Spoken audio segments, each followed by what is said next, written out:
حضرت عمر کے پاس ایک شخص آیا اور آ کے کہنے لگا، اے عمر، میں 2 سال بعد اپنے گھر آیا ہوں، میں 2 سال بعد اپنے گھر آیا ہوں اور میں اپنی بیوی کو حاملہ پاتا ہوں، اور میں نے اپنی بیوی سے سوال کیا، خوشی سے اپنی بیوی کے پاس 2 سال کے بعد آیا تھا، خوشی سے، مسرت سے، لیکن اس کی حالت دیکھی، حالت حمل میں ہے تو ساری خوشی کافور ہو گئی اور دل میں غم نے جگہ لے لی کہ 2 سال تو میں آیا نہیں، یہ میری بیوی حاملہ کیسے ہے؟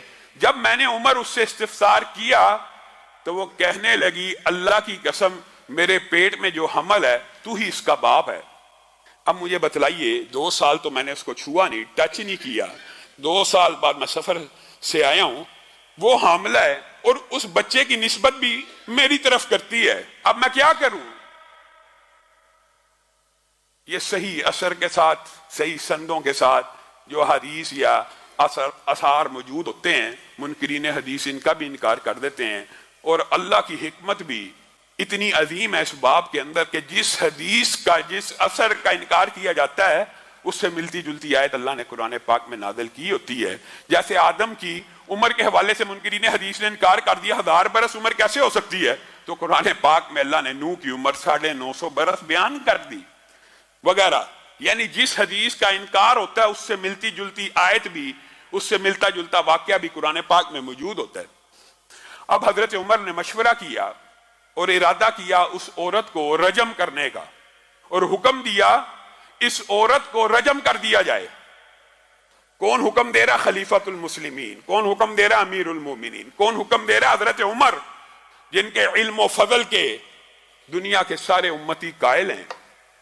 پاس ہی معاذ ابن جبل بیٹھے ہیں، کہا عمر میں آپ کے فیصلے کو چیلنج کرتا ہوں، میں آپ کا فیصلہ نہیں مانتا، آپ اپنی اصلاح کریں۔ کون کہہ رہا ہے؟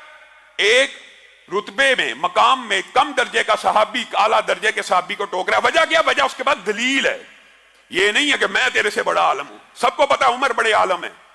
جس طرح عثمان قرآن کے قاری تھے لیکن حضرت علی نے آ کے ٹوک دیا، اسی طرح یہاں پہ معاذ ابن جبل حضرت عمر کو ٹوک رہے ہیں۔ لیس لک علی ما فی بطنہا، لیس لک، اے عمر، لیس لک، آپ کے لیے نہیں ہے، علی ما فی بطنہا سبیل، آپ اس عورت کو رجم میں سزا دینا چاہتے ہیں، ٹھیک ہے، یہ ملزمہ ہے، یہ ملزمہ ہے، مجرمہ ہے آپ کی نظر میں، آپ اس کو سزا دیں تو دیں۔ اس کو کس جرم کی پاداش میں آپ سنسار کر رہے ہیں؟ رسول اللہ کے دور میں بھی ایسے واقعات ہوئے تھے، شبیبہ غامدی آئی تھی، رسول اللہ نے وضع حمل کا انتظار کیا تھا، سزا لاگو کرنے سے پہلے وضع حمل کا انتظار کیا تھا، کیونکہ پیٹ میں جو بچہ وہ بھی ایک جان ہے۔ ہمارے معاشرے میں بھی یہ غلط العام مشہور ہے، جی بچہ پیٹ میں ہو، ڈاکٹر بتا دیتے ہیں اس کا برین ابھی پورا نہیں بنا، اس کے اعضاء ابھی پورے نہیں بنے، علماء نے جی، بعض علماء نے فتوے دیے ہیں جی اس کو ابارشن کر دیا جائے، اس کو قتل کر دیا جائے، اس کو ابارٹ کرنا جائز ہے۔ یہ آپ لوگوں نے خود کہانی بنائی ہوئی ہے، کسی عالم کا یہ فتویٰ موجود نہیں ہے، اور اگر موجود بھی ہے قرآن و سنت کے خلاف ہے۔ وجہ یہ ہے، زمین کے اوپر آنے کے بعد، دھرتی کی پشت کے اوپر بچہ جننے کے بعد بھی یہاں پہ کئی بزرگ ہیں جو معذور ہیں، کئی نوجوان ہیں جو معذور ہیں، کئی بزرگ ہیں جن کا دماغ کام نہیں کرتا۔ کیا کسی عالم دین نے یہ فتویٰ دیا جو بیمار ہے اس کو قتل کر دو؟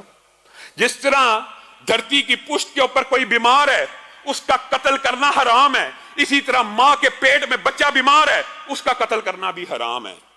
یہ آپ کو کسی نے مغالطہ ڈال دیا ہے کہ بیمار بچے کو قتل کر دیا جائے۔ کیوں کیا جائے؟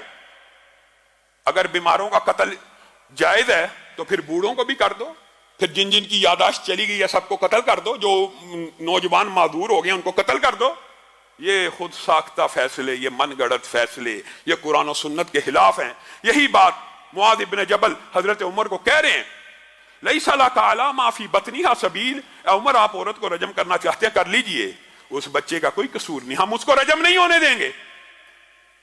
حضرت عمر رک گئے اور کہا وضع حمل کا انتظار کیا جائے۔ عورت نے بچہ جنا، عورت نے بچہ جنا، اور صحیح سند میں موجود ہے جس وقت وہ بچہ جنا قد خرجت ثنایاہو، جس وقت وہ بچہ جنا گیا وہ اتنی بڑی عمر کا تھا کہ اس کے دانت نکل آئے ہوئے تھے، اس کے دانت نکل چکے تھے، اور باپ نے اس بچے کو دیکھا، کہنے لگا اللہ کی قسم، کعبے کے رب کی قسم، یہ تو میرے ہی جیسا ہے اور یہ میرا ہی بچہ ہے۔ حضرت عمر تک یہ خبر پہنچی۔ یہ ہے وہ حدیث، یہ ہے وہ مقام جس وقت حضرت عمر نے کہا تھا ماؤں نے معاذ ابن جبل جیسے بچے جننا بند کر دیے ہیں، لولا معاذ لہلک عمر، اگر معاذ نہ ہوتے تو آج عمر اس عورت کو بے گناہ سنسار کرنے کے جرم میں ہلاک ہو چکا ہوتا۔